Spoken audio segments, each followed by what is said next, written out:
Amoeba में digestion के stages हम मनुष्यों की तरह ही होते हैं। वो खाना अंदर लेते हैं, उसे डाइजेस्ट करते हैं और न्यूट्रिएंट्स को एब्जॉर्ब करते हैं। फिर ये एसिमिलेट होता है और अनडाइजेस्टेड वेस्ट को इजेस्ट किया जाता है। लेकिन ये स्टेजेस जिस तरीके से पाए जाते हैं वो अलग होता है। अमीबा का मुंह नहीं होता है, तो खाना शरीर के किसी भी हिस्से से अंदर लिया जा सकता है।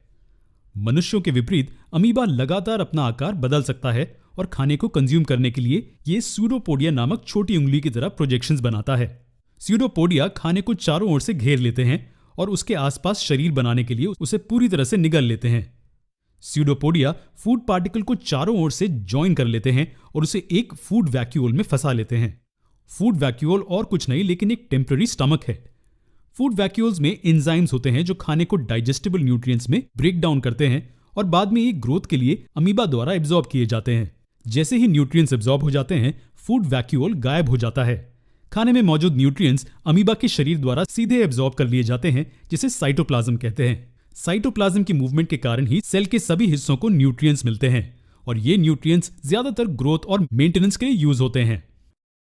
लेकिन अनडाइजेस्टेड वेस्ट का क्या? अनडाइजेस्टेड वेस्ट सेल वॉल पर एक टेम्पररी रप्चर द्वारा शरीर से बाहर निकाल दिया जाता है। ये अमीबा का डाइजेशन प्रोसेस है। स्टेप सेम है, बस फर्क इतना है कि थोड़ा अलग तरीके से होता है। चलिए जल्दी से जरूरी पॉइंट्स को दोहराते हैं।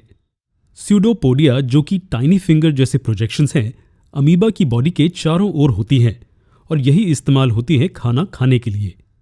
फूड वैक्यूल खाने को तोड़ता है छोटे हिस्सों में जो कि अमीबा से एब्जॉर्ब हो पाएं। न्यूट्रिएंट्स सीधे अमीबा की बॉडी में एब्जॉर्ब हो जाते हैं, यानी कि साइटोप्लाज्म में, और अनडाइजेस्टेड खाने को शरीर से बाहर फेंक दिया जाता है। वैसे तो अमीबा एक सिंगल सेल्ड जीव है, पर वो दूसरे माइक्रोस्कोपिक जीवों को खा सकता है और कभी कभी दूसरे अमीबा को भी। क्या आपको पता है अमीबा कैनिबलिज्म से बचने के लिए एक केमिकल सिक्रीट करता है जो दूसरे अमीबा को उससे दूर रखता है। ये सिक्रीशन अमीबा को दूसरे शिकारियों से भी बचाता है।